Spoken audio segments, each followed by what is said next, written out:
Thank you so much for joining me. Great to see you. Thank you so much for having me on. I know listeners are going to be really fascinated by your work as much as I am. And they probably have the same question that I do, which is why do you have a particular focus about disability accommodations for people with multiple chemical sensitivity? There are not a lot of you. So why this topic, please? I'll tell you what, when I started writing this paper that is called Third-Party Accommodations, I was interested in situations where there are accommodations that require third parties, other people, to change their behavior in order to accommodate a person with a disability. And disability and the definition of disability changes throughout time. And as our life evolves, we find, unfortunately, more diseases, more impairments coming on and joining the ranks of disability. When the Americans with Disabilities Act was enacted, there was a proposal of having a list of disabilities that will be covered, and how the disability community really rejected that. They wanted some kind of a standard, some kind of a bigger definition that would fit more new categories of impairments and diseases. And I think multiple chemical sensitivities or environmental illnesses is really one of those newer disabilities that are going in and out of court and in our life. And that's why I really wanted to explore that. There's not a lot of research on it in the legal landscape, and it fits really well into my idea of how other people need to change their behaviors in order to accommodate a person with that type of impairment. I think it is something that we hear more and more about, and it's something that the law needs to take a little bit more seriously, Mhm. especially the US.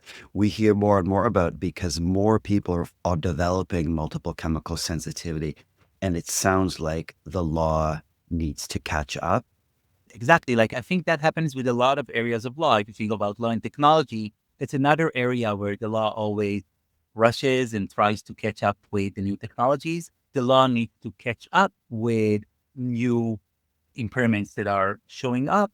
And some of those impairments are related to the environment, right? And they are Mhm, related to pollution and environmental causes like multiple chemical sensitivities. And it is something that is growing. And I think the law really mhm. needs to catch up.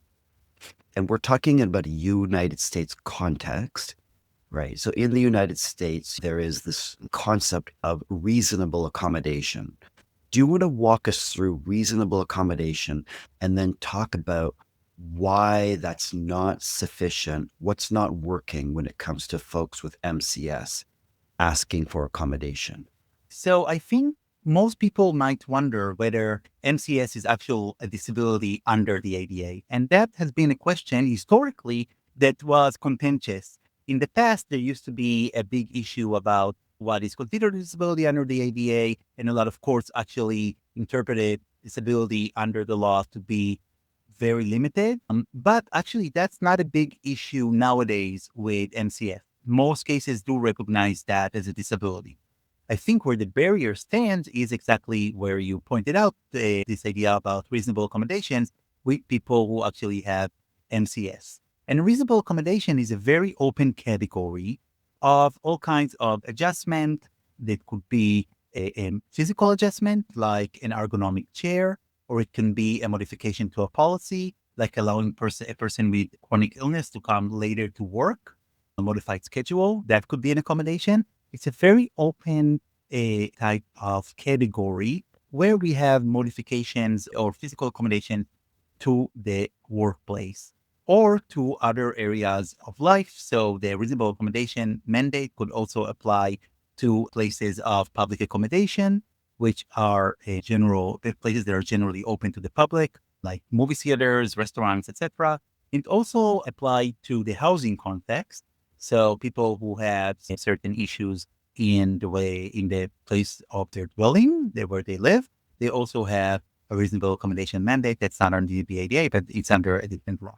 So those are all in tools to allow people access. So an accommodation is basically the tool or the way we allow people with disabilities access to all areas of life and to participation in all areas of life. And that is actually the main goal of the Americans with Disabilities Act, the ADA, as it was enacted in 1990 and amended in 2020. 2008. And I think what my paper shows is that the new barrier is thinking about what could be a reasonable accommodation. So also focus on this term reasonable, right? Though reasonable is a very legal term. And how I teach my students about it is I always tell them it's a pressure valve. What do I mean by a pressure valve? It means that this term actually regulates and gives something to do in that situation. So what is reasonable is actually up to the use or discretion of the decision maker. So in this paper, the big fight with MCS exposed is this idea that accommodating MCS is something that is an unreasonable accommodation and creates an undue hardship on covered entities. Covered entities are employers or places of accommodation, private accommodations under the ADA. It can also be state entities or governmental entities as well. And if it actually creates an undue hardship on them, it's not considered a reasonable accommodation. And the plaintiff, the person with a disability who comes to the court, will lose and not get their accommodation. And I think with MCS, because it's such, I don't want to say not that rare as we discussed, but it is somewhat unknown, I think, in the public, not as recognized, it actually creates a lot of issues. Specifically also with MCS, the main accommodation with MCS is a no fragrance policy or a fragrance-free environment. And that is a very classic type of what I term in this paper a third-party accommodation. We are actually saying to someone or saying to other customers, saying to other employees or other colleagues at work, right? You are not supposed to wear certain scents. You're not supposed to bring in certain chemicals to the workplace, right? Because other people will actually suffer a damage or an injury because of that. And that is the type of third-party accommodations that a lot of the courts in the US have a big issue with. If you ask me how I came up to with this project, it actually was during COVID. I was very much involved with all kinds of struggles regarding masking as a disability accommodation. And this idea of mask bans that kind of came up in 2021 around the US in I think 10 or 15 jurisdictions that actually had mask bans in place. And what it means is that in order to go and be able to use masks, if you're a person with a disability who is immunocompromised and you had to use masks, now you actually had to ask for a reasonable accommodation for other people to mask by you. And that is this is another third-party accommodation that I discussed in this paper. And that is, I have this spectrum of third-party accommodations that have been recognized in the courts. I think masking is the newest kind of experience, I think. That is still contentious. There's what we call a circuit split. Some circuits actually approve it as a third-party accommodation or a reasonable accommodation, and some circuits do not. MCS is on the other side of the spectrum, where most courts actually do not recognize it as a reasonable accommodation. They think that it creates an undue hardship on employers, that they do not have to do it. On the spectrum, you can think about food allergies. Food allergies are a situation you are not supposed to bring certain foods to work or to a school or something like that. Like peanuts, for example, you write about. Exactly. Peanuts allergies are what a lot of people think about. You're not supposed to bring that to work or to a certain environment. And that is a third-party accommodation as well that has actually been very recognized, right? And it's very interesting. You write that it's the peanuts have a fragrance or they emit some kind of thing into the atmosphere, right? That people who have that allergy can come up to contact. So it's a very interesting parallel, isn't it? So on the one hand, courts have been on board with that, supportive of this. But when it comes to fragrance-free policies, many courts in the United States have pushed back and said, no, this is not going to work because it creates an undue hardship on administration. It's an administrative barrier. Exactly. There are airborne allergies, right, to peanuts, and that is situations where a person might be allergic to peanuts even if they don't touch it or don't taste it. It's just in the air. So it is similar to this idea about MCS. And you ask yourself, why is that, right? What is the big main difference? And I do think that there is a difference in the way our society perceives food allergies and how science has developed in order to really be able to detect food allergies more easily. And I think there is less of a difference between people who have food allergies than there are with multiple chemical sensitivity. Yeah. To your point, it's sort of step on your toes, but I think it's really important what you're saying. And I think listeners will really identify with this. right? That the risks of peanut allergies are very recognized. But multiple chemical sensitivity, as you had mentioned earlier, isn't often seen as a disability. Doron, you also write about another example where cigarette smoke Yes. has been banned. Are not allowed to smoke in many areas because the hazards, and that's another airborne contaminant, right? Right. Do you want to talk about the parallel between cigarette smoke and fragrance? Yeah, I think at the end of the day, you can't really separate law from society, right? And so societal recognition of certain conditions really trickles down to the courts. And in the 90s, after the ADA was enacted, there was a lot of skepticism about the ADA. There were a lot of courts who did not prove many disabilities as disabilities under the ADA, did not give what we call standing to people as people with disabilities under the laws. People could not actually bring their claims under the ADA because they were not recognized as disabled. An exception to that are people who had respiratory disabilities and they were then sensitive to smoke, cigarette smoke. If you think about that, in the 90s, there was a lot of campaigns against smoking and about secondhand smoking. So there was a lot of, and there was like the perfect storm against smokers and against this idea of smoking down to the court. I'm just going to tell you, I hope there will come a day where science might develop and we will have some kind of a genetic test or genetic a way of determining what causes MCS and what are the actual symptoms. And then at that time, I really hope that there will be this campaign to support people with MCS. And with public support for that condition, I hope it will trickle to the courts as well. Yes. That's very interesting you mentioned that because there are studies that point to that MCS is hereditary, is passed on through the genes. But I think the point just to underscore that you're making is there isn't you can't go to the doctor or buy a kit at the pharmacy, the drugstore Exactly. to prove there aren't biomarkers tests yet. But until that point, MCS remains, I really dislike this term, contested.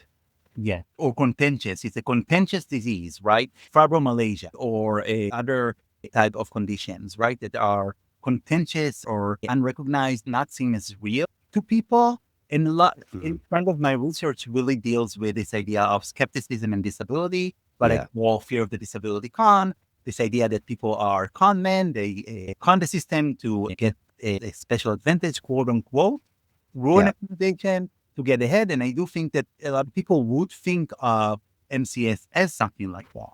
Yeah, in my case, for example, right, like I could potentially make it up because I do have a disability accommodation, fortunately. And I know many people listening do not because of the challenges that employers and human rights agencies put and the courts put. I have one that assists me. But yeah, so you write about the theory of the employers, courts fear or suspicious of people making it up. I never would. Who would go to the trouble? But it's potentially feasible people could. But how does that kind of stigma or prejudice, it sounds like a prejudice, affect people with multiple chemical sensitivity? Is that one of the barriers we face when we go under the law to ask for? Yeah. So actually, I think it actually is very real. And I do think that nowadays, when people think about disability, one of the first associations they think about naturally have empirical research that actually shows that is this idea of conning, this idea of people faking it. And it's actually very sad. And I do think that it actually creates another barrier for people to need to pass and prove that they actually are suffering from a certain condition in order to get an accommodation. I show a case in the third-party accommodation article about a person with multiple chemical sensitivities who has cats at home. And the court is Yes, suspicious of her having multiple chemical sensitivities and then raising cats, right? Where she said, yes, I am sensitive to certain type of chemicals and smells and not to others. So you can't really group me in, it's not one size fits all. It's not a situation where hmm, my condition actually really disables me from having pets in my situation. that's right. And it's also like when you research disability, a very important concept in disability studies is the fluidity of disability. How disability can actually manifest in a certain way one day and in another. Yes, The second day, people, for example, with mental illness have days where they are very functional and there's days that they can't get out of bed, right? yes, Well, you can't really think of disability as static as one knows, right? That's Absolutely. kind of like what the court is trying to say with MCS. I Yeah. want to say this whole conversation was very pessimistic. I want to say Yeah. the case that I also cover in this article, it's called Berry versus California Department of Transportation.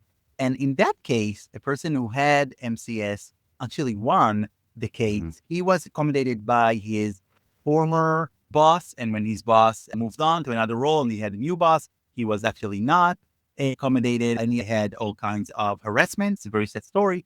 But there's two good news about this case. First of all, it is the recognition that no fragrance policies is actually workable in the US and it doesn't contain an undue hardship. And he was also called for in the decision a chemical liaison in the workplace. So he was given the role of actually ordering all kinds of chemicals or approving cleaning supplies in their workplace to make sure that they actually don't hurt their health. In that way, that person was actually able to control this idea of what chemicals come in and out of work.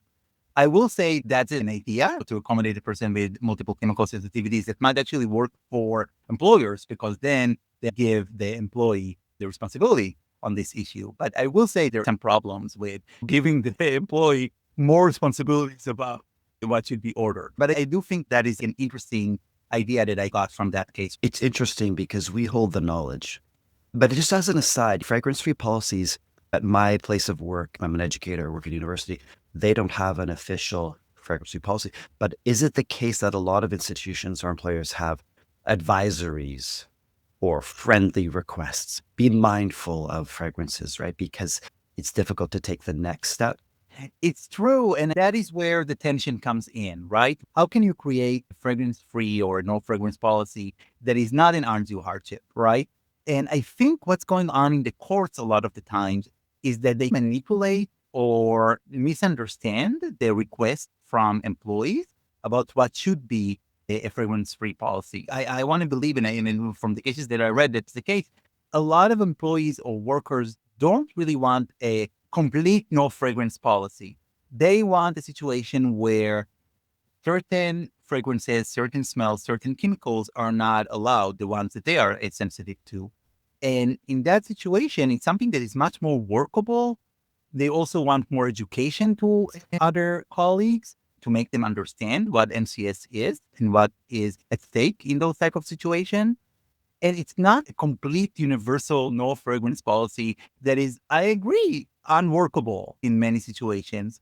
I do think that it should be reasonable. And I do think that there is a limit to what you can do. And there are cases of employers who actually try to implement some kind of a no Mhm. fragrance policies, but then had more and more requests that wasn't Mm. reasonable at the end of the day. There are cases like that too. But I do think that it is something that is workable. One of the challenges I find in my lived experience is that the laundry products, for many of us, it's our major kryptonite. Highly scented laundry products, fabric softeners, dryer sheets that are chemically scented and potent and last a long time. So one of the guests on this podcast said that those people who wear those become like walking emitters, moving emitters of all those chemicals. So implementing a fragrance-free policy requires a lot of education and asking people, in fact, to change their laundry products. And I don't know if that's possible. So I'll ask you a two-part question about the laundry. And in my case, I personally think working online is the answer. Like the only safe space for me, Dawn, is in my home. And even that is not safe 100% because of the neighbor's dryer sheets. A two-part question, the laundry products as part of fragrance free and the online option. Yes. So I will tell you this. I'm a new parent and I started using no fragrance laundry product. And I think it's very common for people to know that when you wash your baby clothes, it should be a no fragrance product, right? So it's such a cultural norm that is actually so ingrained that it actually could be done, right? So it's not that for me, at least, and maybe I've been doing disability studies and disability law for like over 20 years. So maybe for me, I'm very empathetic. So I don't see the big jump from accommodating a baby and accommodating a person with MCS. But I want to say that there is a way of thinking about it that is actually workable, right? I also want to say that New York actually implemented a new statute by the Department of Environmental Conservation that prohibits the sale of everyday products, including laundry products that were made with emerging containment. And Dixon is one of them, 1,2,4 Dixon. And so there is some regulation of this topic as well.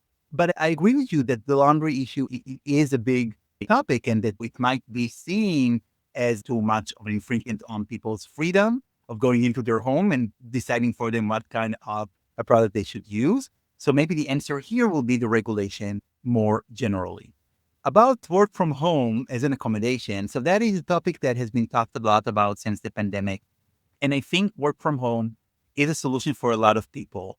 But I also want to say that I do think that it has its challenges, right? And it has its downsides, right? And I'm sure people who do it know that they sometimes feel out of touch with their colleagues and what's going on in their organization. They might have issues of being promoted at work as a consequence. Much. All kinds of issues, Doron, as you It's state. very isolating, right? So Very isolating. if it was up to me, I don't think that work from home as an accommodation should be gone, shouldn't exist. I do think it should.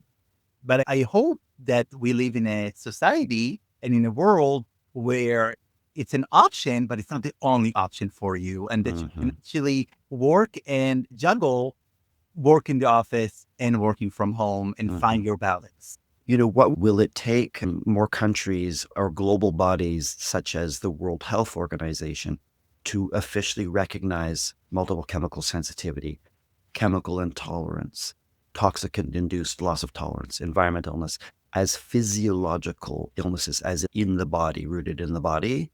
And we know that in Canada, it's recognized in the Canadian Human Rights Charter.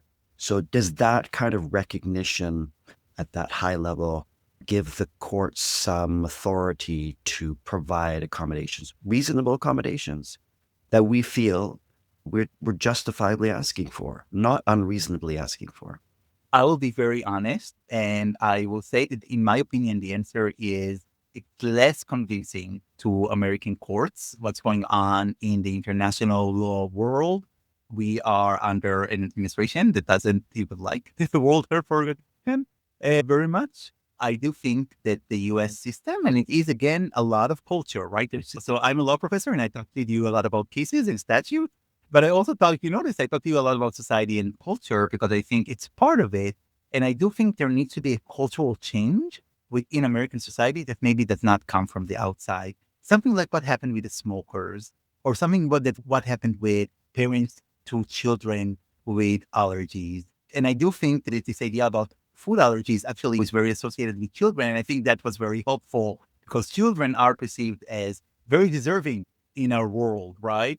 So I do think that this move that we talked about with the laundry for infants and babies, and this could actually transfer to MCS. And I think it's a lot of lobbying. Unfortunately, it's a lot of lobbying. Unfortunately, or fortunately, you. It's a lot of lobbying and a lot of access and a lot of education that will eventually trickle down to the court.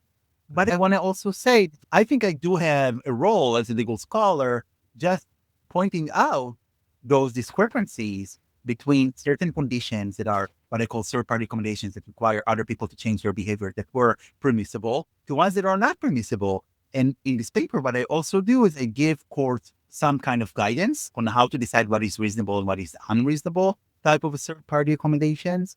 So I do think that working through the doctrines, through the legal doctrine, and then also having some kind of a cultural shift with regard to MCS will eventually bring more relief and more justice to people against it. And this concept of third-party accommodation is really fascinating. I just want to be clear. Is this something, did you coin this expression, Doron? I did. Yeah. You did. Yeah. Yeah, because I do think that what's going on, and that's something, what's going on is that a lot of people saw an accommodation, a reasonable disability accommodation, as something that exists between the disabled person and the covered entity, whether the employer or place of public accommodation, etc. And only exists between those two. But there are portions like the ones that we discussed in this podcast where this is not the case, that we actually require other third parties to do something. And a lot of experiences that people had is, they had other people tell them, no, this is beyond the scope. This is not what reasonable accommodations are aimed to achieve. And I come and say, that is not true. Actually, there is a history of this. Yeah. There are situations where it is. Yeah, those historical cases are really interesting. And I think a lot of listeners might be thinking, I wonder if we can apply this third party in the home. For example, can I ask my family to use unscented products? Can we apply this third party law at home? I think you could, but I hope you don't need the courts to help you implement policies in your home. And I wonder in your own world, in your own day to day, for example, and if it's too personal, just let me know. But do you ever meet people or have people in your life for whom this issue is, that they really need their workplaces to support them? They're struggling. And often it comes up. It took me, for example, 10 years just to build the courage to ask for accommodation. And we only ask when we really need it. Do you know folks who are really in that kind of serious situation? Yes, and in my work on disability, on the fear of the disability con, it really came up, right? So that I have a few articles in that vein about fear of the disability con. One is called Unusual Suspects, and one is called Suspicious, just in case you want to find those. And those include empirical data and also qualitative interviews with people about their experiences. And some people there are people with MCS. Not a ton, but there are a few. I will also want to say that I stopped wearing scented fragrances for decades at this point. Then I started going to disability studies conferences because I just know that this is an issue. And so I don't wear cologne and I don't wear perfume. And my deodorant is natural and doesn't have any fragrance to it. And it's like a second nature to me. I don't even think about it anymore. And that is because I know about this community of people. And I hope what we talked about is that we're progressing more and more towards that type of world. I think that once we do, there are ways of thinking about smell and fragrances that we need to encounter. So first of all, there's a big industry of fragrances, right? So that we actually need to confront. And then I want to say there is something personal about scent as well. When I started writing this paper, and I do talk in this paper about the personal freedoms and infringement on personal freedom, but the laundry, but I did think about this idea about how fragrance reminds you of important things in your life. So my mother uses perfume that I recall, and it reminds me of my mom when I smell it. So there is that as well. So there are much more of complexities going on here. Yes. Yes. People are very attached to fragrance, right? And there is often people with a response and the feelings that it is my right. It's not your right to tell me what to do. For example, where I live, I ask people very politely to consider using dryer balls, wool balls, instead of dryer sheets. And the response, as many people will tell us, was very, very aggressive. People really push back often when you ask them, no matter how kindly.